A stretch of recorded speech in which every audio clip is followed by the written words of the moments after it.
I, Chris Walker, was standing in the kitchen, putting the finishing touches on tonight's dinner. My wife, Paula, had gone away for the weekend with her friends to celebrate the fact that they would all be turning 30 in a few months. I was looking forward to her coming home.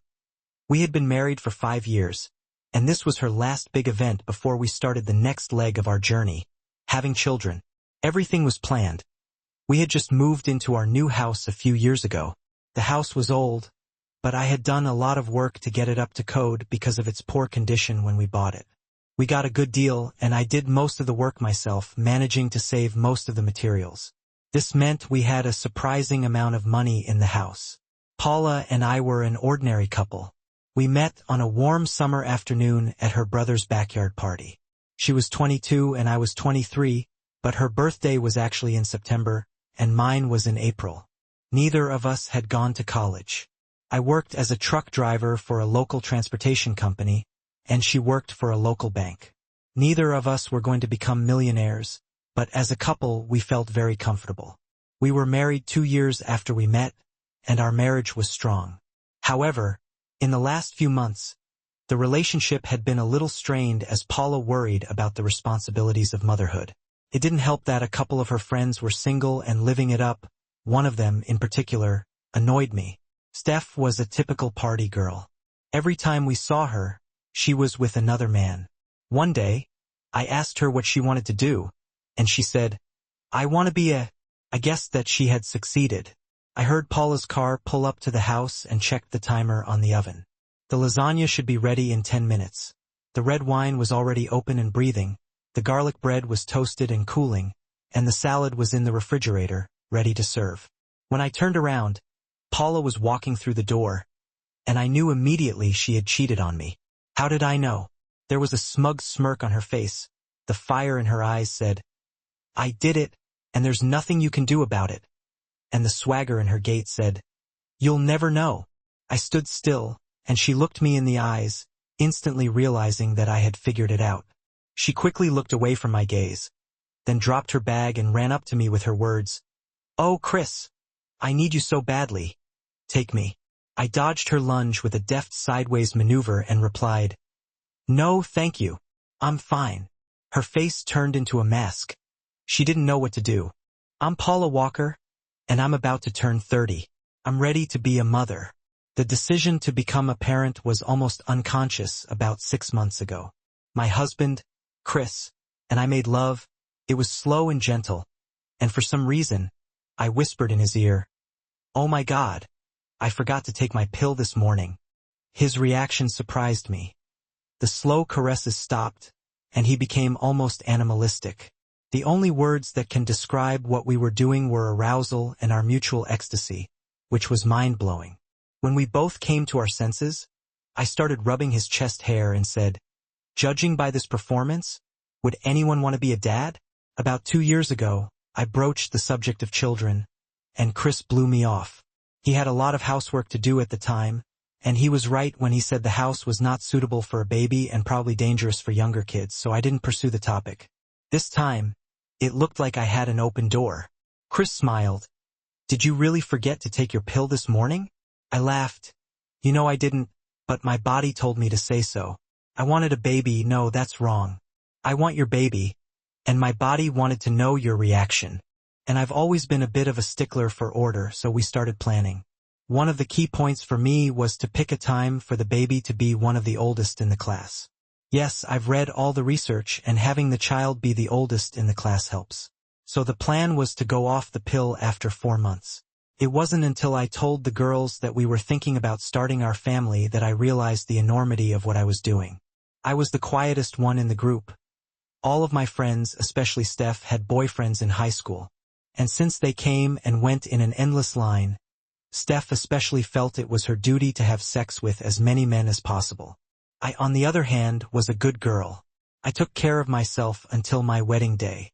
I had a few boyfriends, but most relationships ended in failure because they just didn't lead anywhere, because of my refusal to be intimate. I began to think that not only had I made a mistake by making this choice, but I realized that I was missing out on all the fun. I decided that I was going to act casual and be as free as the others, and then the party happened, and Chris showed up. The party was in the backyard of my brother's house, and I was helping his wife make sauces for burgers when he burst into my life. I didn't think he noticed me, but I definitely saw him. My sister-in-law looked at me, then at him and asked, "Do you like it?" I just nodded but continued to stare. She laughed and then added, "Calm down, girl. His name is Chris. Give me 10 minutes, and I'll have Alan introduce you." Alan was my brother, and of course, he had arranged the party so that I found myself standing next to Chris 15 minutes after his arrival. My first impression was that Chris liked me as much as I liked him. We spent most of the day together, and by the time he left, we already had our first date planned. After Chris left, Steph came up to me. "You decided to go for it in a big way, and what happened?" I couldn't hold back a smile as I replied, "I felt it. Go ahead and eat that cherry, big girl," is all Steph said, which I did. I didn't hide anything from Chris and was very glad that on our fourth date, it turned physical. Our almost 7 years together had been wonderful, but when I realized I was going to be tied up, I felt an itch that said, "You need something else, something for yourself." I couldn't talk to Chris about it, and I knew how he would react if he had even a hint that I might be cheating. He would have given up plans to have children, and might even divorce me. There was no way I would have asked for a pass on cheating, so I started talking to Steph. She was horrified. "How could you even think that? Have you fallen out of love with Chris?" "Good God, no!" I shrieked. "I love Chris. I want to start a family with him and be with him forever. That's what I want for myself. Something that shows I can make more than one man happy with my body. I can't explain it, but I want to have the same memories you have of other men. Chris has had many women before me, and I need more than one." "Oh my God, Paula, you're crazy," Steph hissed. "Especially now. Why didn't you do this when you were single?" "I hope you're still on the pill," she continued. "Because if you do and get another man pregnant, it'll be the biggest mess of your life." "Of course, I'm still on the pill," I whispered. How could she think I would want a baby with another man? If I gave them up now, the baby would be too young for the start of the school year. "No," I said. "I plan to give it up in 4 months. Then an idea hit me. In 6 months, we're throwing a big party for my 30th birthday. I'll take the pill until then, do what I want to do, and then I'll go off the pill when I get home. The timing will be right. I might even tell Chris that I'm putting it off for 2 months to make sure that even a premature baby is properly prepared for the school year." "How long have you been planning this?" Steph asked, disbelief in her voice. "Since we decided to have kids," I replied. "Will you help me?" I begged. "Do I have a choice?" Steph asked. "I suspect you'll do it whether I help or not, but you'll definitely get caught if I don't. So I'm asking you to forget about it, stop taking the pills, and get pregnant with Chris. You don't need it and you're going to regret it. I know you will." So the deal was done. Steph was going to invite a couple of her male friends to join us at the big birthday party. The other girls were just as upset as Steph, but agreed to keep it a secret from Chris for the party. I wanted everything to go perfectly. Ideally, I would have 2 different men, one on Friday and one on Saturday. I told Steph about my idea, and she just shook her head but said, "It's getting out of hand. You've gone from 1 to 2. Sure, the guys would love to take you out on different nights, but I'm scared for you." I was beyond excited, and realizing what I had planned gave me an amazing sense of satisfaction. Especially at home when I snuggled up to Chris. I just felt smart. About 2 months before the party, something started to annoy me. I couldn't figure out what it was. Paula was usually buzzing with stories about going out with the girls, and I expected her to have a full plan of action by now, but I had nothing. Her calls to Steph were made away from me. Paula loves to hike, and she usually pulls out the plans for the local national parks and shows me the trails she's planning. I didn't see anything. I was told the name of the hotel, but that was it. I usually heard about the spa, the sports center, and even the bars and restaurants. I had a full plan.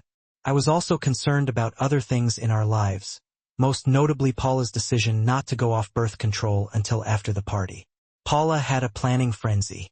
She had fertility charts that she had started making 2 years ago when she first mentioned having children. She had already researched the schools in the area and planned the timing so that the baby would be born just a few days after the change in the date the child was due to go to school. She wanted the baby to be as old as possible by the start of the school year. She even analyzed the likelihood of having a premature baby and decided that the risk factors for her first pregnancy were too small to consider. But then, out of the blue, she changed her mind, based on what she had already ruled out. It was completely out of character. So why did she need to take pills during the party? She didn't drink alcohol, she didn't smoke, and going to the gym or spa wouldn't have affected her if she was early in her pregnancy. I also noticed changes in our daily lives.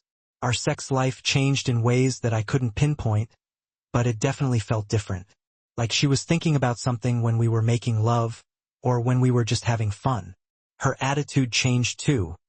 She became more abrupt with me, more condescending, like she had a secret and was enjoying it. I knew it was subconscious to her, but I could see and feel it. It was telling me that I should be worried. The party was only a week away, and I couldn't wait. A few weeks ago, Steph had introduced me to the men who were going to be traveling with us, and I was well impressed. Heck, I might even try to hook up real quick on Sunday morning with a third. I was completely absorbed in planning and the preparations and honestly tried not to notice Chris. I bought some sexy lingerie and a see-through nightie. I was going to throw them away before I left the hotel, but Chris hung around me while I was packing on Thursday night. I even had to send him away to get milk. He was like a little boy who had lost his puppy. Everything in the house was still the same, but something was wrong. I couldn't figure out what it was. Paula was acting strange, and I had a bad feeling. On Wednesday, things took a turn for the worse. I got text alerts on my phone about bank card usage. Paula had an old card that she rarely used, but I still got the alert just after lunch. I received a text that $199.95 had been spent at Victoria's Secret from that card. This shocked me for several reasons. First, why was she using this card? The card was kept in the safe, so she had to go and get it. Second, she hated Victoria's Secret. She said she looked sexier naked. I watched her Wednesday night as she was coming home. No bags were brought into the house with her. When I checked the safe at 6 o'clock that evening, the card was gone. At 8 o'clock it was there. I had trouble sleeping that night, so around 3 o'clock in the morning, I left Paula sound asleep. I went to her car first but found nothing. When I returned to the house, I saw her small suitcase by the door to the guest room. Usually, when she leaves, she doesn't get it out until the night before, not 2 nights before. I opened the bag and found nothing inside, but then I remembered the top zippered compartment. When I opened it, there was a Victoria's Secret bag in there. Clearly wasn't for me to pick up, but to take away. A quick glance inside revealed 2 sets of lingerie, string underwear, a lacy bra, and a silk nightgown. It didn't prove anything, but it did indicate intent. Obviously, my wife was having thoughts of cheating on me. Thursday night, I did what I always do when she packs. I sat on the bed to talk, but she didn't want to talk and eventually told me to go to the store to get milk. I left the house in a very depressed mood. We always made love before we broke up. But that night, Paula said no. Apparently, she had just gotten her hair done and didn't want me to mess it up in the heat of the moment. I wasn't happy. Friday morning came, and I was up at the crack of dawn. I was over the moon.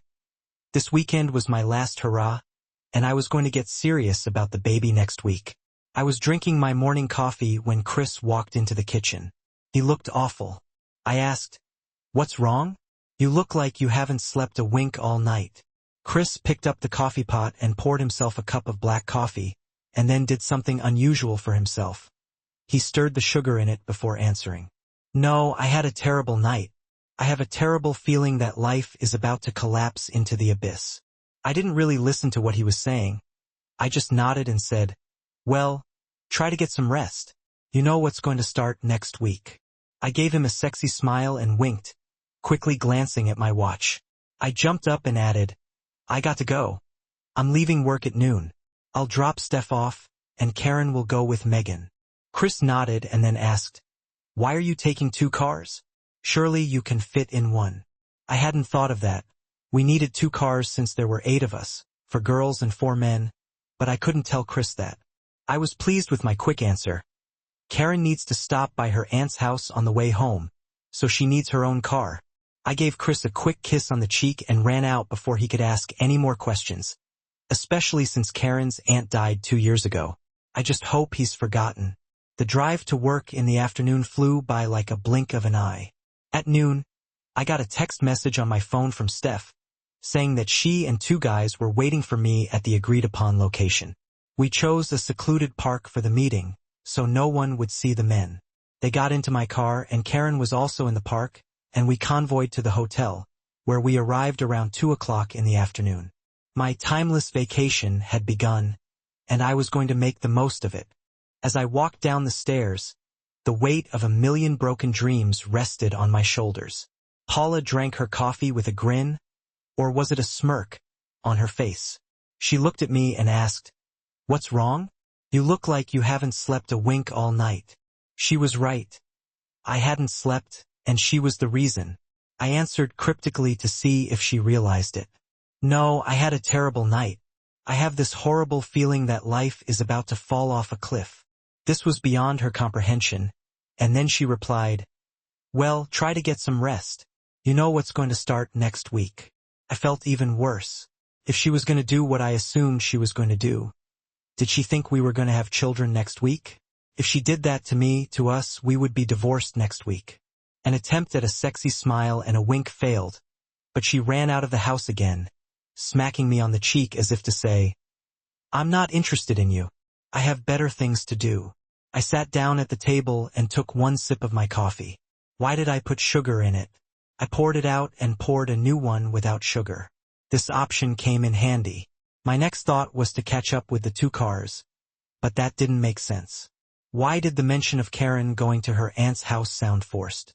It was another indirect piece of the puzzle that I didn't like because it all seemed wrong. It was time to take action. I had to know what she was doing.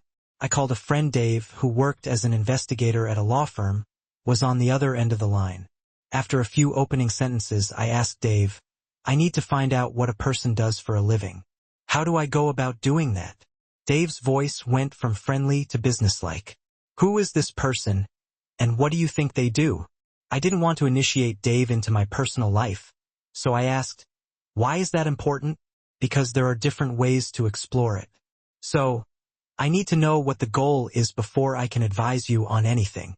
Dave replied, and unfortunately that made sense. So I started, "Dave, this is going to stay between us. Okay?" He muttered, "Okay," and I continued, "Paula is away for the weekend with Steph and the girls. I have a bad feeling that Steph talked her into cheating on me." I heard a long sigh, and then Dave came back. "Okay, you need a private investigator. We have such an employee. Send me the name of the hotel and a picture of Paula, and I'll bring him to you. I owe you a favor, so it's free." With those words, he hung up. Obviously, this was a business conversation. I emailed Dave everything he wanted, and then he called me back. "Okay, the private investigator will look into it. We'll have a report for you on Tuesday. I suggest you try to forget about it until then. Try to stay away from the hotel and only call Paula at the times you've agreed with her. We need you to act normal, and we need her to act normal. I know it's hard, and I may be asking you to let your wife cheat, but sometimes that happens, and you have to deal with it. I did go to work on Friday, but my boss sent me home because I didn't look fit to drive. After spending most of Friday feeling sorry for myself, I went to a bar, had a beer, came back, and sat down to watch a soccer game. Even though I couldn't tell who was playing, let alone the score, I stayed. Saturday, I did some yard work, ate pizza, and went to bed early. Sunday, I went shopping to get something for dinner. Even if my marriage would dissolve on Tuesday, I at least wanted to have a nice time at home. There were only 4 rooms booked at the hotel. Steph walked over to me and whispered, "Could you do me a favor and leave me alone? I'm sleeping with Chris this weekend." I looked at her and said, "Why would I do that? This is my little adventure. Please don't ruin it for me." She took a deep breath and then took Mark's hand and put it on top of mine. "Mark, look after my little Paula," she said before walking away, holding Mike's hand. Mark and I went up to the suite, and it was amazing. We were just getting into the room and engaging in some light caressing when the phone rang. It was Steph. She said they were going to the spa and asked me to hurry up. I quickly made my way to the bathroom to change into my new bikini, which left no room for imagination. It had obviously given Mark a few ideas, since he'd suggested I was late for the spa. "Easy, big guy, you'll have plenty of time for that," I rebuked him with a smile. The afternoon at the spa went splendidly, and dinner was excellent too. After a few drinks, Mark and I retired to our room. The sex had lived up to expectations. Mark was good. He lasted a long time and quickly came again. Saturday went pretty much the same way, except instead of Mark, I was with Tony in the morning. We went to the indoor adult pool. The evening went pretty much the same way, only this time Tony ripped my clothes off. After those 2 nights, I realized I was ready to commit to family life, and I wouldn't need anyone else but Chris and my hopefully 4 kids. I dropped Steph, Mark, and Mike off at the same place. I had picked them up on Friday and arrived home around 4 o'clock in the afternoon. My idea of screwing a third man took a back seat. I needed to be clean in front of Chris. I had showered that morning and wanted to look like I had made the long drive home. I should smell like traveling, not sex. The anticipation of the weekend made it the slowest of my life. I worked very little, ate junk food, and tried to sleep. The only thing that lifted my spirits was cooking dinner for the 2 of us on Sunday night. By then, I'd come to the conclusion that Paula loved me and would do nothing to jeopardize our marriage. We both agreed that infidelity was a once-and-for-all done deal. No, I decided I had overreacted, and when she walked through the door, everything would be back to normal. In fact, I was whistling to myself then she walked through the door, and I realized, parking the car outside the house, I looked at myself in the mirror. Everything was normal. I looked the same as before. There were no marks. I was exactly as I had been when I drove out of this very spot on Friday morning. Even the soreness was almost gone, replaced by a feeling of desire for my husband. The illusion dissipated before I even closed the door to the house. Chris was looking in the oven, obviously putting the finishing touches on dinner. He's such a sweet man. I will love him forever. As I stood in the open doorway, Chris stood up and I saw a smile on his face. But he cast one look at me, and the smile disappeared, replaced by disgust. I didn't know what he saw and I didn't know how he saw it. But I knew he realized what I had done. Oh God, what had I done? And why did I do it? He didn't deserve to have his wife cheat on him. I couldn't lose him. The look on his face made my body clench with longing for the children. It wouldn't be able to bear. I had to make things right. I had to do it right now. I dropped my bag and ran up to him. I wanted us to be one. I wanted him inside me, anywhere in the house as long as it was. As I flew toward him, he dodged me and rushed into the living room. I wasn't nimble enough and landed on the floor next to the oven. I recognized the smell of his homemade lasagna that I loved so much. Looking around the kitchen, I saw how much labor he'd put into preparing tonight's dinner. And that's when the guilt hit me. I'd given it up for a cheap weekend away with 2 men who probably wouldn't remember my name when they got home. I sat down on the floor. I needed to go and talk to Chris, but that would be like going to the guillotine. There was no going back, and I couldn't lie to avoid it. I got up slowly and walked through the living room and into the study. He was sitting at the desk. That seat meant he could control the situation in the room, but it also meant I couldn't reach him to try and seduce him. I sat on the couch, tears pouring down in rivers. I had no words to justify it. I had no idea what to say, so I just started talking and told him the truth. It started around the time we decided to have kids. "I want kids with you so badly," I said. "But I wanted to have some after-party fun before I decided to become a mother. This weekend was such a send-off. You knew I was a virgin when we met, but my girlfriends were crazy. What you didn't know was that I decided to join them on their adventures. But then I met you. I threw myself at you and we both loved it. But when motherhood loomed on the horizon, I felt like I was missing something. I asked Steph about it for the first time. Chris interrupted me. I knew that talked you into it." I cleared my throat and replied, "She didn't, Chris. She tried to talk me out of it when I refused. She agreed to help me to make sure I didn't hook up with anyone who could hurt me, and at least try to keep it from you, but she told me not to and told me I was crazy. She would kill me when she found out you knew, and now divorce me. She loved you for protecting and loving me. My tears came back. The most notable thing was that Chris didn't move. Before, if I cried, he would hug me. Today, it didn't work on him, and that didn't go unnoticed by me. Go on with your story, Paula, Chris announced. Now we were accompanied by 4 men. I hate to tell you this, but you deserve the truth. I had one on Friday night and another on Saturday. The sex was good, but no better than with you. It was just different, and it hit a nerve. I'm sorry I did it. I'm sorry I embarrassed you in front of our friends. And even though it doesn't mean anything, I'm sorry that I got caught and ruined what we had. I sat still and stared at the floor, hoping that Chris would tell me that he forgave me, but knowing that the blow was about to fall on my marriage and my happiness. Chris was looking at me so intently that I could feel it, but I fought the temptation to lift my head. I knew I would see something terrible on his face and in his eyes. I knew that his words would have struck a nerve with me. You've been weird with me for months. I took a deep breath. I thought I'd been very careful to treat him the same way, but apparently that wasn't the case. You were hiding your plans for the party about 6 weeks ago, he continued. That was around the time I met those 4 men. You started closing your eyes when we made love. You started saying words like "take me," which you'd never done before. Then you got a text, I suspect it was Steph, and you pretty much ignored me. You had a dreamy look in your eyes, and I was figuratively not even in your room. You never responded to me after receiving those messages. Then you went and bought something at Victoria's Secret using your old bank card, so I wouldn't see it. Did you forget that I get text notifications on that card because it was cloned years ago? I went looking for it and saw what you bought. I know what you were planning when you left on Friday. I realized something was wrong. I convinced myself you wouldn't do anything, but I had to check. So Dave arranged for a private investigator to go to the hotel. I'll get the report on Tuesday, he added. Then I'll know if you lied to me. How much longer could I cry? He saw this coming. He didn't try to stop me, but I figured he had to know if I was going to carry out my plans. Although I didn't lie to him, I did outline what I had done. The investigative report could have been damning, including the 4 of us sunbathing topless in the adult pool. I should have asked that question, but I knew the answer. What are we going to do next? He asked.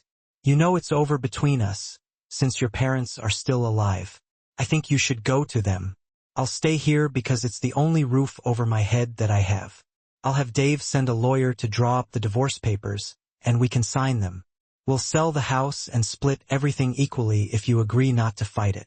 We can use irreconcilable differences, split equally, no spousal support, and no need for counseling. If you resist, I'll use a report from a private investigator. It won't change the distribution of assets, but the information will become public, and everyone will be able to see it. What could I do? I said, okay, and I went to pack my things. When Paula left the house, I was struck by the enormity of what had happened. My mother had died 5 years earlier, and my father just a year later.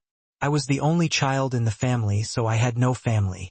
I had no wife and certainly no children anytime soon.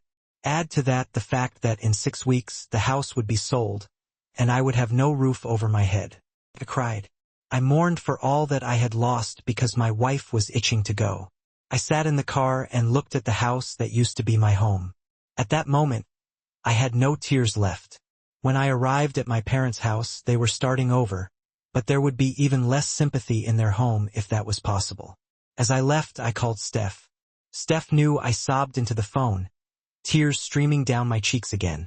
Oh, I told you it was a terrible idea, and getting caught was always the biggest problem. How did he find out? That was Steph's main concern. Apparently, I'd been distracted for weeks at home and during sex. He got a text message about me shopping at Victoria's Secret. He was so suspicious that he hired a private investigator to go to the hotel. I screwed up. I told him the truth, but no details. If he sees what I did and how I was dressed, it's over. Even the slim chance of him forgiving me will be gone with this report. There's no going back. Oh my God. Steph, what have I done? I was incoherent at this point. Where are you going now? Steph asked. To my parents' house, I replied.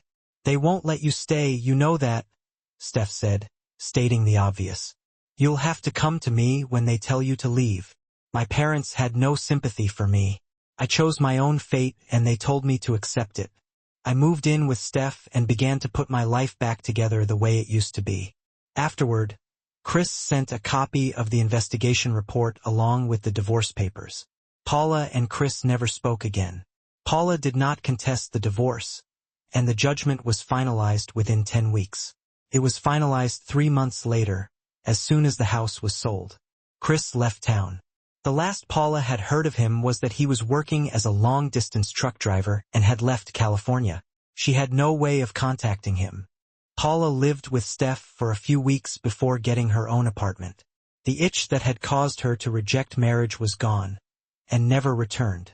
She still dated the girls but honored her vow of celibacy. She longed for Chris to come back and make things right. She wanted to whisper in his ear, "I'm off the pill." Only this time she wanted the state to be sincere.